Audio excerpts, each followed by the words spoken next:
Now that you have a good sense of what you might create, after exploring the Berkeley apps and seeing model demonstrations, it's time to turn the focus to something just as important as your app, your team.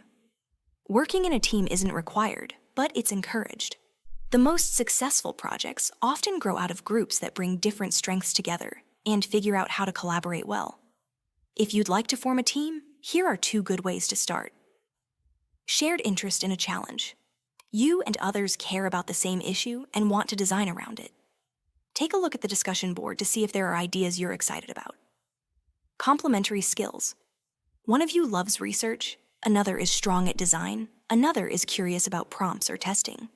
Together, you can cover more ground than one person alone. Before you start building your app, take a little time to share what each of you brings, decide how you'll work together.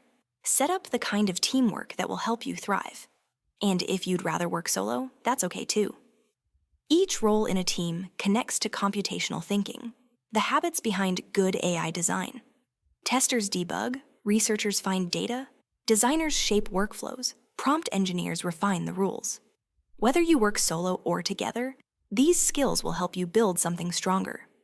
You will use your design companion to hold some reflections about your team and team norms. Read on to follow the steps. Good luck, congrats on launching your team.